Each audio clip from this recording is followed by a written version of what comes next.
We're gonna show them we're not afraid.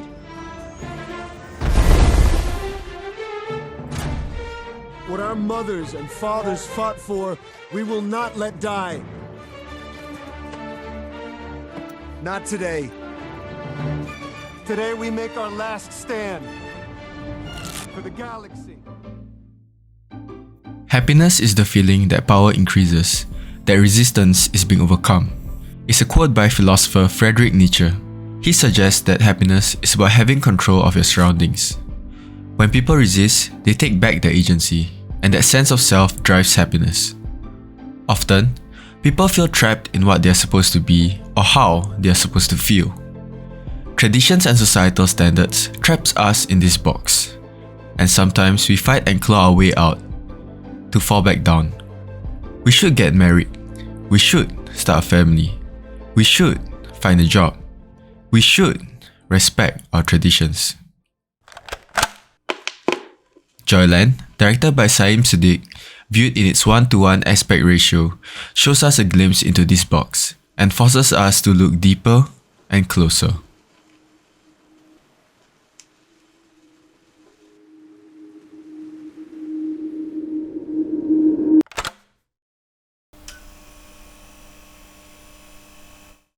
Haidar!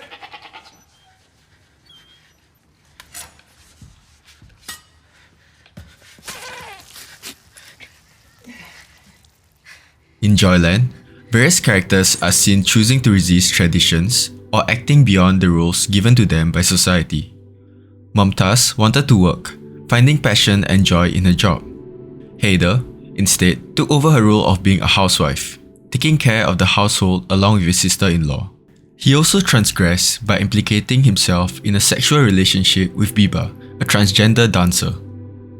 In a moment of weakness and loneliness, the extremely conservative patriarch Amanullah even asked the widowed Fayaz to stay, finding comfort in her company.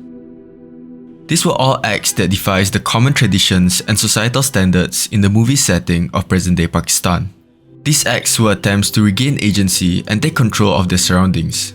For once in their life, they give in to desire and choose to pursue selfish happiness.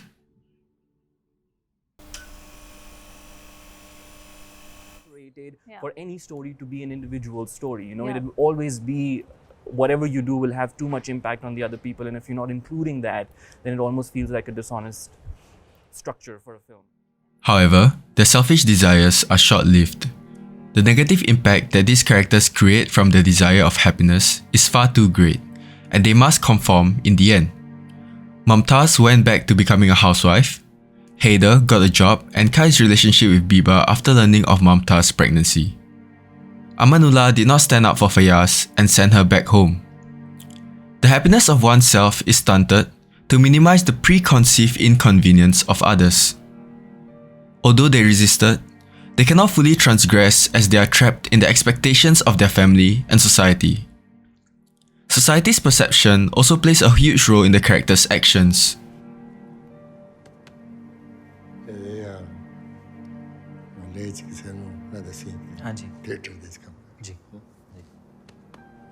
What would the neighborhood think?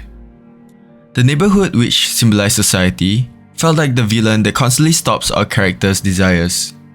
Certain things are not meant to be done or are needed to be kept secret because they will punish you.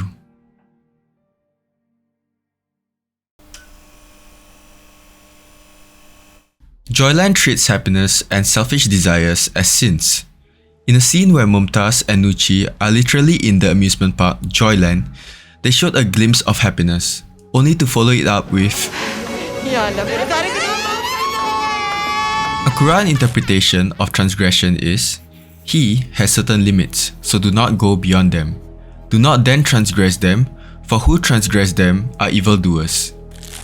To stop themselves from fully sinning, our characters conform to the Islamic society and traditions. The word transgression stems from the Latin verb transgredi, which is composed by trans, that means through, or the other side, and gredi, which means to go. In an act of rebellion and self-sacrifice to not conform to the life that society and Allah has set for her and Haider, Mumtaz committed the only full act of transgression in the film and went to the other side, finally breaking free from the box, opening the door. She sinned to set Haider free, nudging him to follow his desire and happiness, to not be trapped. Joyland was banned on its initial release in his home country of Pakistan, a film seen as an act of transgression in itself, with a voice of resistance and a call for empathy. In a Variety magazine article, executive producer Malala Yousafzai argues that it's a film about the cost of ignoring our own dreams to conform to society around us. We have dreams and ambitions to take control of our lives. The freedom to do whatever we want and be whoever we want gives our life meaning and happiness. Although we might fail in our trials, we must eventually fight our way out of the box that traps us and venture to the other side, to find our own Joyland.